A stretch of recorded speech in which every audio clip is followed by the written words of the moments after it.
Olá, sejam bem-vindos a mais um Brasil de Fato Entrevista. Você pode acompanhar conversas como essa todas as sextas às 8 horas da noite pela TVT ou a qualquer hora pelo YouTube, Spotify, Deezer ou iTunes do Brasil de Fato. Atualmente no Brasil, boa parte da atenção da opinião pública está voltada para as decisões do Supremo Tribunal Federal, seja na questão envolvendo Lula e a Lava Jato, seja em relação à condução da pandemia pelo governo federal, entre vários outros assuntos. Por isso, hoje nossa conversa é com o jurista Pedro Serrano. Ele comenta sobre a liminar do ministro do STF, Luiz Roberto Barroso, que determina a instalação da CPI da Covid-19 pelo Senado, além de falar sobre as decisões monocráticas tomadas pela Corte e a imparcialidade do juiz Sérgio Moro. Não há processo sem juiz imparcial. Imagine você sendo julgado por um juiz que tem o sentimento que o Moro tinha pelo Lula. Você gostaria de ser julgado por alguém assim?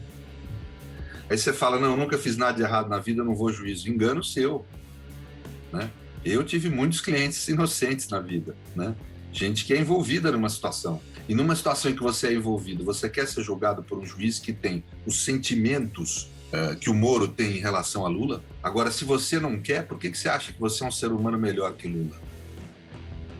Porque isso é um direito humano fundamental, isso é o artigo 10 da Declaração Universal dos Direitos do Homem. Todos nós, dos direitos humanos, todos nós temos direito a uma audiência pública e um juiz imparcial, ou seja, um julgamento justo. Isso é um direito de qualquer ser humano. Lula não foi tratado como um ser humano pelo Estado brasileiro no seu processo. Não é uma adesão nova no Supremo. O Supremo tem várias decisões. Eu fiz um artigo agora, quem tiver interesse pode ver no Conjur, aquele site jurídico, onde eu detalho isso.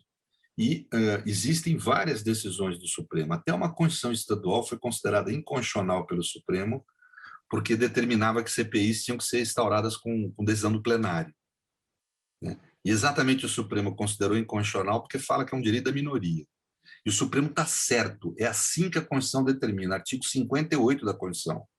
Tem que ter 3 requisitos, tem que ter 27 deputados apoiando, tem que ter fato certo determinado e prazo certo. Fato certo determinado para a investigação não se tornar uma devassa, funcionamento temporário para não ser eterno. Pronto, é isso. Aí é obrigado a instaurar, porque ela é um instrumento de minoria, da minoria fiscalizar a maioria e o executivo. Né? Então, o CPI é isso. Eu fui a favor da decisão, quando no governo Lula resolveram instaurar uma determinada CPI, acho que era do Correio, do Apagão, agora não lembro. Mas era uma CPI que iriam instaurar e deu uma polêmica na época. Eu fui contra opiniões do pessoal de esquerda. Eu falei, não, isso é assim mesmo. Né? Então, não há muita dúvida que é assim que funciona. Né? Agora, é evidente que no plano político você vai tentar ter boicotes ao funcionamento dessa investigação, vai tentar ter obstruções à investigação. Né? Um dos mecanismos de obstrução é querer ampliar muito seu objeto. A Constituição fala que tem que ser fato certo determinado. O fato certo determinado aí é o comportamento do governo federal. Um dos mecanismos que eles vão tentar é espalhar para ficar investigando município e estado. E isso vai ser manobra do governo. Agora, a vantagem nesse caso, o que eu acho que a CPI é uma vantagem para enfrentar o bolsonarismo na sua ensandecida postura de cometimento de crime lesa humanidade. Eu acho que essa postura ela é a mais eficaz que nós temos, porque a outra alternativa seria investigar pela justiça. Mas a justiça não vai investigar, depende do Aras, depende de um homem só. Tudo que depende de um homem só, é muito mais fácil o governo dar seu jeito, vamos dizer assim. Né? O Aras simplesmente enfrenta, e é um homem corajoso, pelos seus interesses ele vai e enfrenta a opinião pública e acabou. Agora, nesse caso, nós temos uma vantagem, nós os democratas, que nós temos a mídia do nosso lado. Né? Então nós temos força, e o ambiente mais sensível à mídia é o parlamento. Então, mesmo que o Bolsonaro seja verdade, que ele tem maioria, etc., mas dependendo, se nós ali a gente tem mais chance. Fora isso, eu não consigo enxergar outro caminho.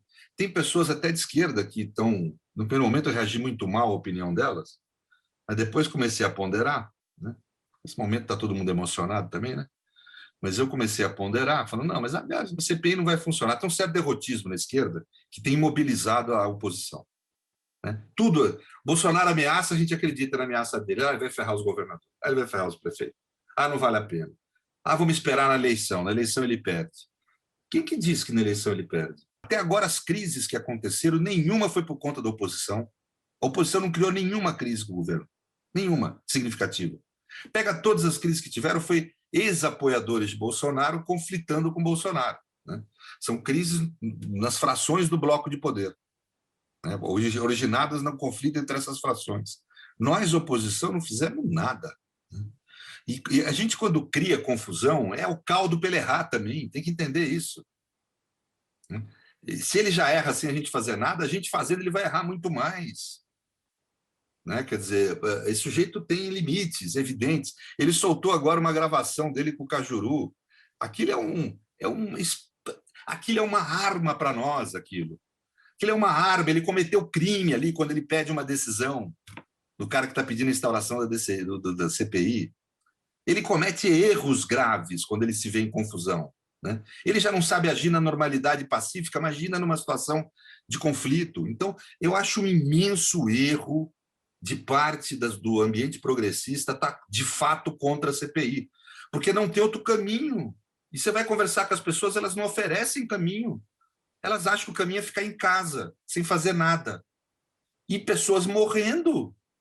Tem uma dimensão moral, inclusive, que eu destaco nisso. Nem sempre o agir político ele se dá por um agir por questões de poder, ele às vezes se dá por questões de justiça.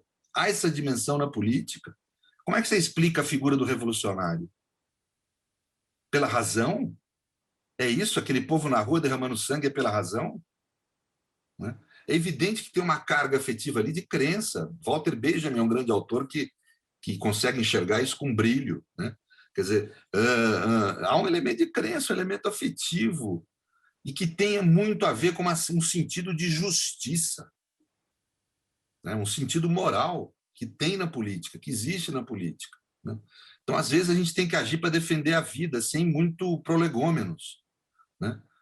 Então, é isso que nós temos que fazer, né? Nós temos que atuar contra ele. Com o Bolsonaro, eu estou absolutamente convencido que não tem boa equação a pandemia, vai morrer muita gente. Nós temos que dar um jeito de combatê-lo. E quanto mais na parede ele tiver, quanto mais combatido ele tiver, mais espaço para vacinar gente, mais espaço para realizar condutas racionais no sistema de saúde, né? Então, eu acho assim, quer dizer, então a CPI não é o melhor é o impeachment dele. Mas impeachment, o presidente da Câmara não põe em votação. Nós não temos outro caminho. Então, eu desafio as pessoas que estão criticando qual o caminho de combater Bolsonaro. Ou assumam que não combater. Mas aí é uma desgraça. Eu acho que daí vão ser corresponsáveis por essa tragédia que está acontecendo com o país. Porque o dever agora da oposição é dever, não é uma opção, é combater Bolsonaro. E eu não enxergo outro caminho. Aras não vai deixar abrir inquérito, já demonstrou isso. O sistema de justiça não pode agir por iniciativa própria, enganar as pessoas, falar que entrou com representação na STF. A STF pode fazer nada com representação, então, porque ele é inerte, o sistema de justiça é inerte. Ele só pode agir quando provocado, e quem provoca é o Aras, né? Então, não existe isso. Segundo, impeachment, eu sou absolutamente a favor, eu assinei um pedido de impeachment, pedido que foi subscrito pelos partidos de oposição, eu sou um dos juristas que subscreve, eu assinei, né? Agora, o presidente não está votando, nós vamos ficar sem fazer nada, com gente morrendo? Qual que é o caminho, se não for CPI? Eu estou aproveitando aqui esse espaço para fazer esse debate no interior dos progressistas. Qual que é o caminho, então? Na CPI, pelo menos... mas a maioria é bolsonarista. Sim, mas são políticos. E a mídia está do nosso lado.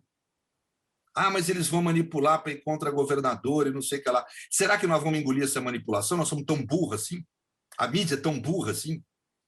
Essa gravação de hoje já mostra a intenção de manipular. Já está demonstrada, já está clara. Quando eles forem efetivar, fica claro o que estão fazendo. As coisas não são assim, né?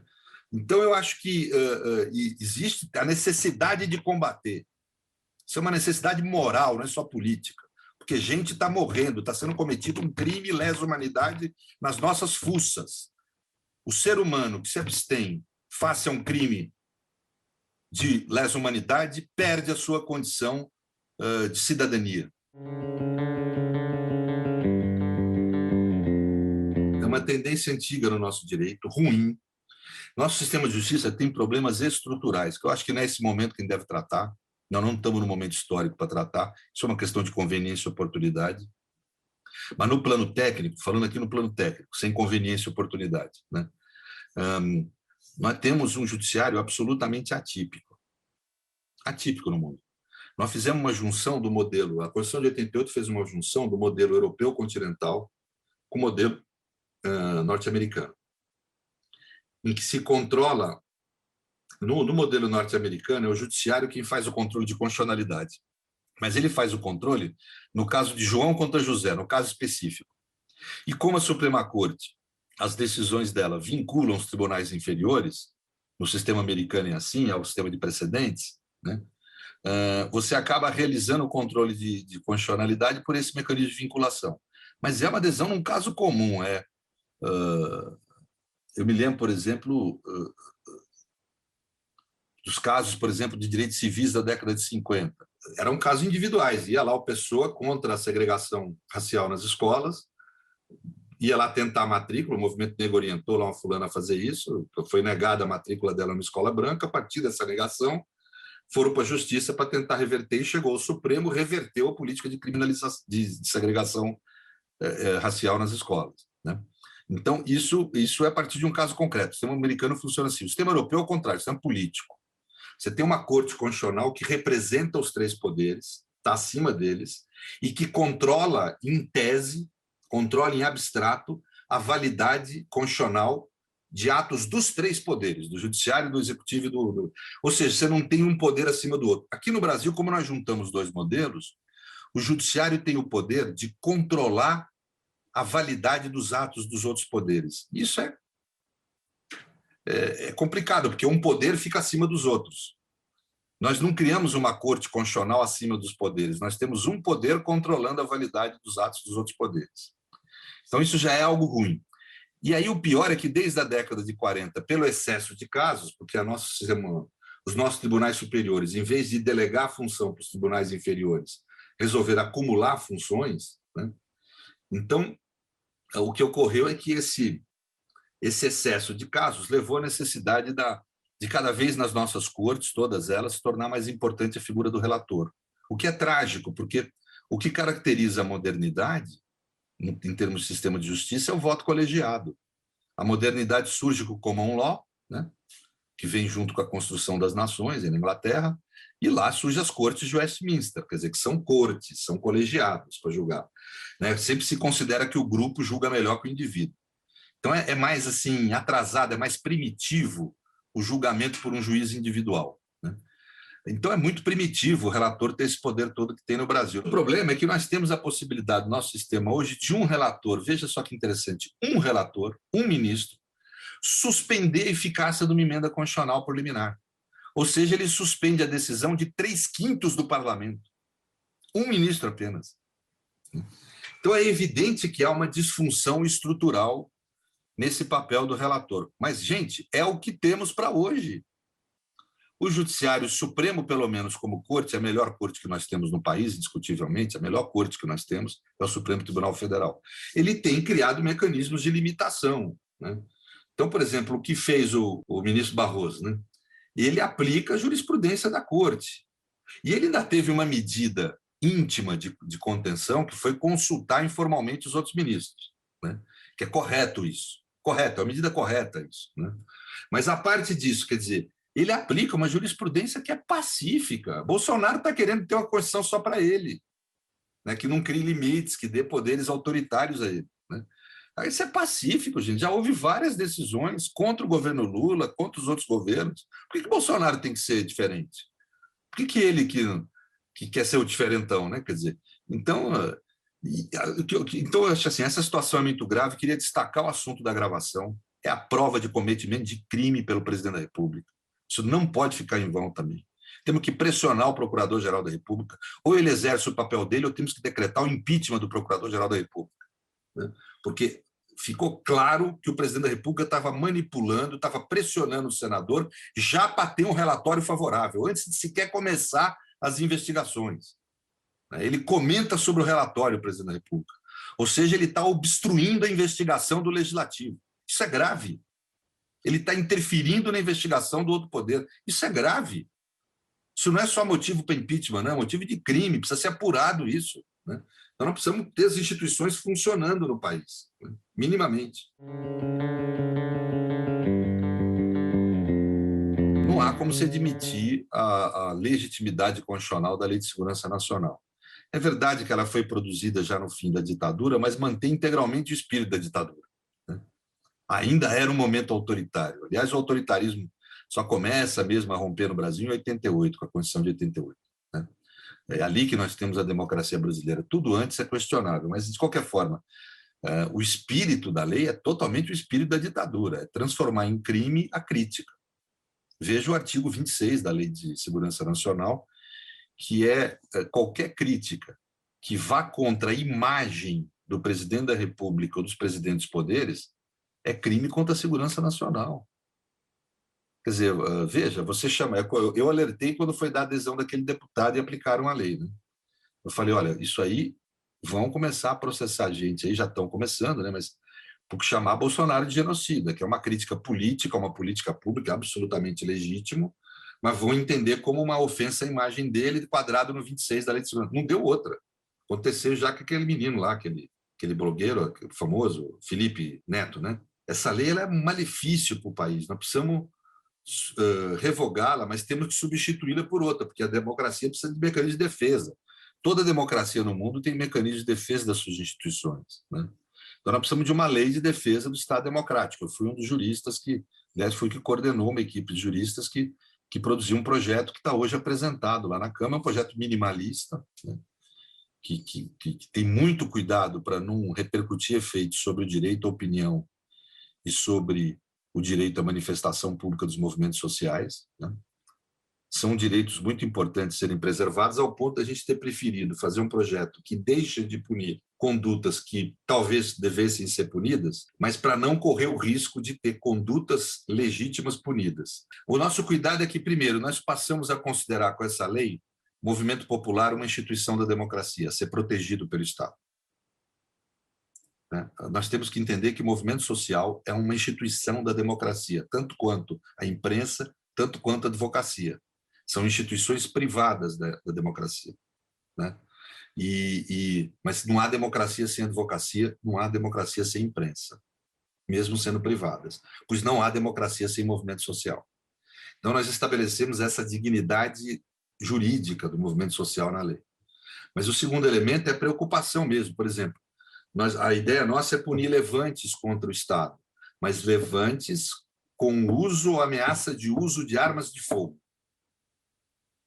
Ou seja, a mera crítica, mesmo o porte de uma foice por um sem-terra, não é crime. A democracia tem que conviver com extremismos, senão ela não é democracia. Ela tem que conviver com a crítica ácida. Mas ofendeu a honra de um ministro ou do presidente da República. Eles podem se defender pelo Código Penal Comum. O Código Penal Comum continua vigente. Você não pode ofender a honra de ninguém, né? Então, existem mecanismos para a defesa da honra. A honra é um patrimônio subjetivo, ele não é um patrimônio público, né? Então, ela deve ser defendida nesse plano subjetivo, aí que o Código Penal tem instrumentos para isso, né? A ideia ali é tentar punir uma tentativa de golpe de Estado, é tentar punir discursos que resgatem como legítimos a prática de crimes lesa à humanidade na época da ditadura, né? Ou seja, é esse tipo de sanção mais típica e mais específica. Mas deixa de punir o cara que falou não sei o quê, é isso. Ou nós queremos democracia ou não, né? Você começar a punir muito... porque o problema do discurso de ódio tem que ser punido, o discurso de ódio, mas ele tem que ser muito bem definido. Então, nós estamos agora debatendo o conteúdo da lei novamente. Eu pedi para as pessoas, tragam por escrito a definição. Entendeu? Porque nós precisamos ver como é que fica no papel. Nós estamos falando de uma lei, que põe pessoa na cadeia, né? Então, nós não podemos... Porque a má definição do que é discurso de ódio pode levar a punir um discurso crítico mais ácido. E que ocorre, se você for ver os nossos blogs, for ver aqui a TVT, todo dia tem uma crítica mais ácida. Todo dia, né? E várias vezes, né? Mas isso é desejável numa democracia, não pode ser punido, né? A gente pode falar com raiva, eu sou um cara raivoso na hora de falar, né? Filho de espanhol, né? Então, eu tenho um sangue espanhol, quer dizer, uma coisa firme mesmo e raivosa, né? A raiva faz parte um pouco da nossa cultura. Então tanto que a gente não leva muito a sério quando outro fica com raiva da gente, não fica magoado, né?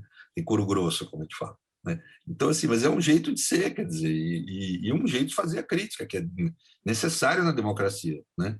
Então não pode confundir um discurso que expressa indignação com um discurso de ódio, né? Então nós temos que saber diferenciar, e isso tem que estar posto no texto legal. Não há processo sem juiz imparcial. Imagine você sendo julgado por um juiz, você que está nos ouvindo, ser julgado por um juiz que tem o sentimento que o Moro tinha pelo Lula, né? Você gostaria de ser julgado por alguém assim? Aí você fala, não, eu nunca fiz nada de errado na vida, eu não vou a juízo. Engano seu, né? Eu tive muitos clientes inocentes na vida, né? Gente que é envolvida numa situação, né? E numa situação em que você é envolvido, você quer ser julgado por um juiz que tem os sentimentos que o Moro tem em relação a Lula? Agora, se você não quer, por que você acha que você é um ser humano melhor que Lula?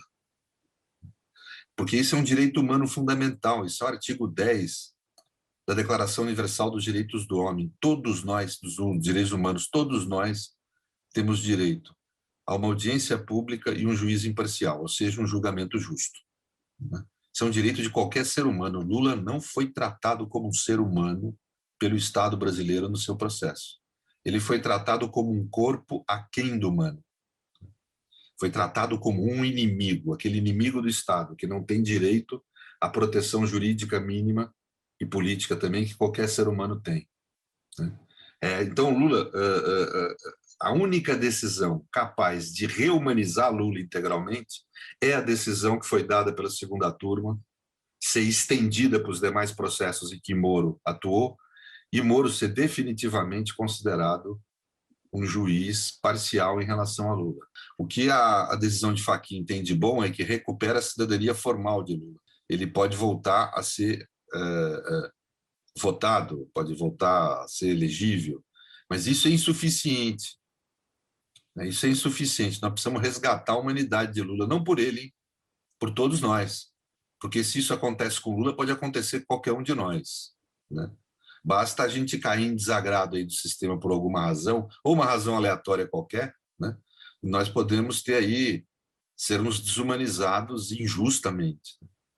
O sofrimento de uma pessoa ao ser tratado de forma injusta pelo Estado é imenso. É muito maior do que o sofrimento de algum culpado. Que, quando o sujeito comete um crime, ele assume as responsabilidades, ele assume a consequência, ele sabe que pode azedar para o lado dele. Agora, quando o sujeito não comete, ou independente de cometer ou não, quer dizer, quando ele é tratado de forma injusta, né? Quando ele não tem direito a ser julgado para ser ouvido, né? Ouvido de fato. Esse é o problema do juiz parcial, ele não tem ouvidos para a defesa. E é o que nós vimos nas gravações da spoofing também, né? Nas gravações aí da spoofing e da Vaza Jato. Quer dizer, Lula não era tratado como um ser humano. Veja a forma como trataram a dona Marisa nas conversas, a esposa de Lula. A forma como trataram o neto dele que morreu, né? Gente próxima dele que morreu. E a forma como os procuradores se referiam para ele era desumanizante. Isso se refletiu no processo, né? Não deram a ele o direito à legítima defesa plena, não real, verdadeira, material. Ele não teve direito de defesa material, ele não teve o direito a um juiz imparcial, e os procuradores não foram procuradores públicos, foram advogados privados de acusação, e tanto foram assim que hoje eles estão em nome próprio, não em nome da Procuradoria, em nome próprio, pessoa física, recorrer contra a decisão de Lula. Eles estão levando como uma vindita pessoal, é um problema político e pessoal. Ou seja, essa gente não podia nunca ser procurador no caso dele. Agora está atestado isso. Eles foram em nome pessoal querer a condenação de Lula no Supremo. O que eles têm a ver com isso? Eles são funcionários públicos, cumpriram o papel deles, acabou, né? Mas não, eles em nome de pessoa física, não em nome do Ministério Público. Como pessoas, eles vão lutar contra Lula no Supremo. Quer dizer, é uma postura política, ideológica e personalíssima deles, né? Os procuradores também não poderiam ser procuradores nesse caso. O processo também é nulo por ter contado com procuradores que queriam agir por vingança pessoal, por política partidária, por política ideológica, como advogados privados de acusação e não como procuradores públicos. O Lula tem direito a ser processado, como qualquer um de nós, por procuradores públicos, gente que atue à luz do interesse público e não à luz dos seus interesses particularistas e privados. Você acabou de acompanhar a entrevista com o jurista Pedro Serrano. Confira mais entrevistas como essa pelo YouTube, Spotify, Deezer ou iTunes do Brasil de Fato, ou toda sexta às 8 horas da noite pela TVT. Nos vemos na semana que vem.